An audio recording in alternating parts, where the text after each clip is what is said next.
Fala galera, bora lá falarmos mais sobre neuroassociações, o porquê você come aquilo que você come. O que são neuroassociações? São associações num nível neurológico que nós fazemos de maneira natural em relação àquelas coisas que a gente gosta de comer e até mesmo outras coisas que a gente não gosta de comer. E quando elas ocorrem a todo momento você está fazendo uma neuroassociação. Mas é claro que quando ela tem um forte impacto emocional daquilo que você viu, ouviu e sentiu, sistemas representacionais da programação neurolinguística, aquilo fica fortemente gravado, associa com mais facilidade. Mas também, por repetição, a gente pode ter essas neuroassociações.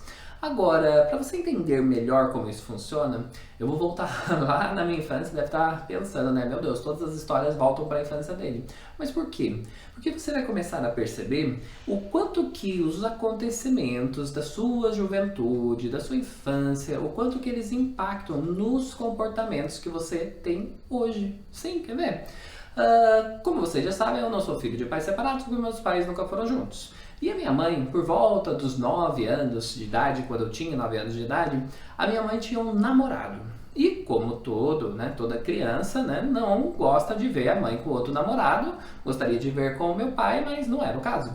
Então eu não gostava dele. Até que uma vez a minha mãe ela saiu à noite para ir para uma festa junina que tinha numa avenida que era próxima da nossa casa.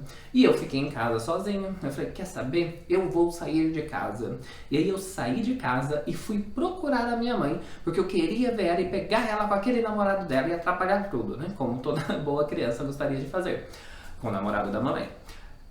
Até que eu estava andando nessa festa junina e eu me lembro que eu via várias pessoas e estava procurando a minha mãe, até que eu vi uma cena que me impactou fortemente quando eu tinha esses meus 9 anos. Eu vi a minha mãe beijando outro rapaz. Pensa o que é isso para uma criança? Só que sabe onde eu estava? Eu estava bem na barraca do milho. E sabe o que aconteceu? Ali uma forte neuroassociação em relação àquilo que eu estava vendo, ouvindo, e aí aquilo que eu estava sentindo de ver a minha mãe beijando um outro rapaz que era o namorado dela, com o forte cheiro do milho, fez com que eu associasse uma repulsa ao milho, que não tinha nada a ver na história. Tempos se passaram e sempre quando eu ia na fase adulta já comer na casa de alguém, as pessoas perguntavam: você tem restrição, alguma coisa alimentar? Eu falei, eu como de tudo, só não como milho. E isso passou por muitos e muitos anos da minha vida que eu sempre tinha esse bordão. Eu como de tudo, só não como milho. Mas de fato, eu como os derivados do milho. Então eu como pipoca, eu como... Eu ia falar tapioca, mas tapioca não é derivado do milho, ok. Eu como cuscuz, tem aquele bolo cuscuz paulista, tem uma série de outras coisas que são derivadas do milho, mas eu como com naturalidade. Eu só não como quando tem aquele cheiro do milho. Até que eu fui, e teve uma vez que foi tão grave isso, eu estava prestando uma consultoria no interior de Goiás, e lá na empresa tinha uma cozinha, eles estavam cozinhando e estavam fazendo milho.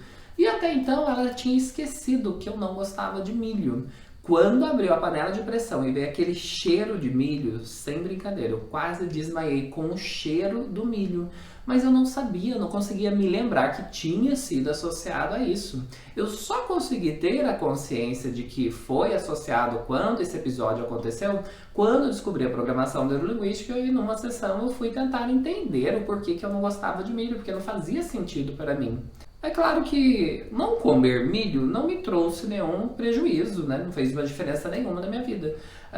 Isso não chegou a me prejudicar. Mas perceba o quanto que o alimento, e muitas vezes pode ser gravado até pelo próprio cheiro, ele pode estar associado a algum acontecimento, isso fazer com que você tenha uma repulsa, só que também tem o efeito contrário. Você pode ter você gostar muito mais de um certo tipo de prato, de um certo tipo de comida, porque ele foi neuroassociado. Quer ver um exemplo positivo? Como, voltando lá para os meus pais, que eles eles tinham uma ótima relação, eles têm uma ótima relação, e o meu pai sempre foi como um amigo da minha mãe, sempre aparecia em casa. Só que quando meu pai ia aos finais de semana em casa, a minha mãe fazia um prato especial que o meu pai ama. Sabe qual é o prato? Filé à parmegiana. O filé parmegiana era típico de quando a minha mãe queria agradar o meu pai e ele vinha em casa, a gente comia filé parmegiana. Cresci, virei adulto e tudo mais. E sabe qual o prato que eu sempre peço quando eu tô em dúvida? Quando é aquele prato que de repente eu tô meio que sozinho, principalmente quando eu tô fazendo as formações, em que eu viajo e fico no hotel sozinho, eu acabo sempre pedindo filé parmegiana. Mas eu nunca tinha entendido o porquê eu sempre pedia e eu gostava de pedir filé à parmegiana. Até que no aniversário de casamento, eu e minha esposa, a gente foi num restaurante daqueles que você deixa os rins para poder pagar a conta, mas tudo bem, porque né, uma vez só que a gente faz por ano o aniversário de casamento. E em meio de vários pratos, eu fui logo pro filé parmegiana. E a minha esposa ficou dando risada, o garçom, e realmente, né, até o garçom falou assim, quer realmente filé parmegiana? Porque era uma coisa tão simples no meio de vários pratos sofisticados. Eu falei, não, sim. A minha esposa riu e tudo, e ela foi pegar e foi comentar. Por que você pediu filé parmegiana? Foi então que eu indaguei. Gente, por que será que eu peço tanto filé à parmegiana? Por que eu gosto de filé à parmegiana? E aí, através das neuroassociações, eu consegui descobrir que a ausência do meu pai, né, que meu pai, eu não via ele sempre, mas quando a minha mãe trazia, quando meu pai vinha em casa nos visitar, a minha mãe fazia o filé parmegiana, eu associei com a presença prazerosa do meu pai. Então, quando eu como filé à parmegiana, está neuroassociado toda essa carga emocional que eu tinha quando meu pai vinha em casa, eu tinha como criança, né, aquela percepção dos pais, né, reunidos, da família reunida. Agora imagina que eu estivesse no processo de emagrecimento, o meu filé à parmegiana, principalmente se eu estivesse buscando esse sentimento de acolhimento, o filé à parmegiana pode ser uma pedra no caminho. Fez sentido para você? Tenta pensar agora, eu te desafio a você imaginar quais alimentos que você come que existem neuroassociações e descobrir a origem disso. É claro que existem ferramentas específicas que a gente consegue buscar, né, na memória, buscar onde isso foi gravado. Se você se interessou por esse tema, nós temos uma capacitação de NutriCoach e essa capacitação de NutriCoach a gente trabalha, né, essa questão alimentar e das neuroassociações. Eu te desafio a parar para pensar sobre a origem do porquê você come, que está associado ao tipo de alimento que você está comendo. De repente você gosta mais de macarrão, de repente é salada, de repente é uma série de coisas que você não percebe que você come ou deixa de comer porque está neuroassociado a algo que muitas vezes pode estar fora do seu nível de consciência, está lá no inconsciente e com a programação neurolinguística a gente consegue buscar para, né, fazer até alterações aí se forem necessárias, caso você esteja fazendo um plano de reeducação alimentar, por exemplo. Fez sentido para você?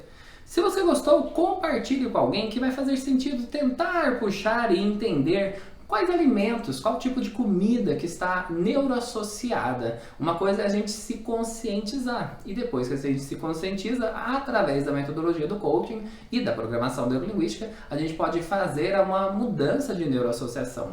Aqui a gente falou sobre a neuroassociação alimentar, né, do porquê você come aquilo que você come, mas a gente sabe que as neuroassociações, elas são para todas as áreas da nossa vida.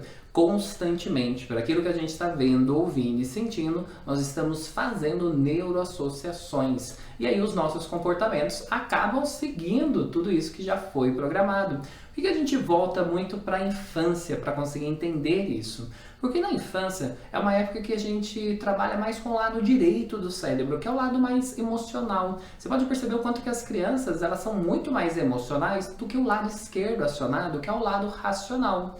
E porque o nosso lado emocional ele está mais ativado e não passa pelo filtro racional, a gente vai gravando tudo aquilo sem aquela esponja de mas isso não é a verdade verdadeira, ou isso não precisa ser a realidade. Isso fica lá no nosso inconsciente.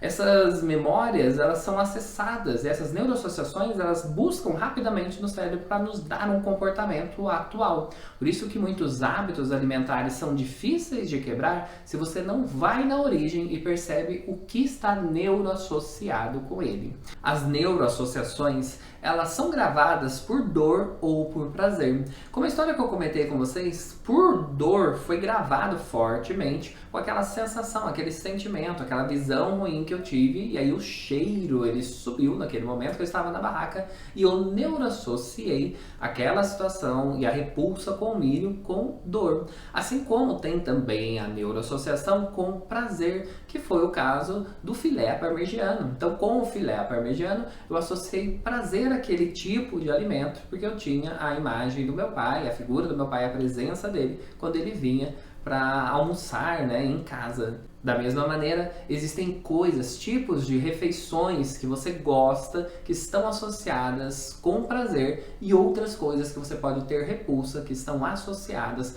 com alguma dor. E é muito interessante quando a gente trabalha um processo de emagrecimento, por exemplo, o quanto que tem pessoas que têm repulsa à salada e não percebem que algo está neuroassociado por algo que viu, ouviu e sentiu, e muitas vezes isso pode ter sido gravado lá na sua infância, na sua juventude, quando você era muito mais emocional e não tinha o filtro racional por alguém de referência ou por alguma situação mesmo que você viu.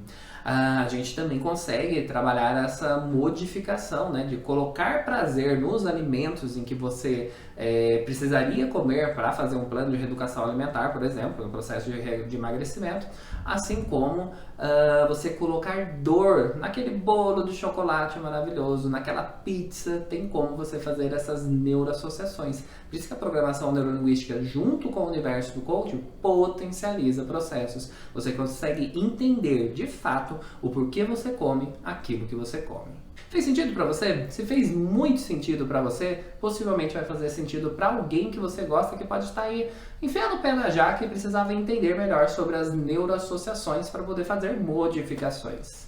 E se durante esse vídeo você lembrou de algo que você pode ter neuroassociado, ou seja, algum tipo de alimento, algum tipo de comida que você sempre come porque te remete a alguma coisa que foi gravada aí no seu mapa de mundo, deixe-me saber, fale-me mais sobre isso, me escreva aqui em relação ao que é que você tem neuroassociado. É o milho, da repulsa do milho que nem eu? Ou é talvez do filé parmegiano que traz uma sensação boa?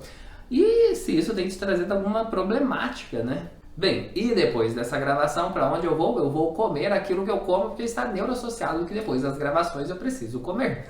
Brincadeira. Mas agora você já sabe, eu fui, mas eu volto. Tudo isso fez sentido para você?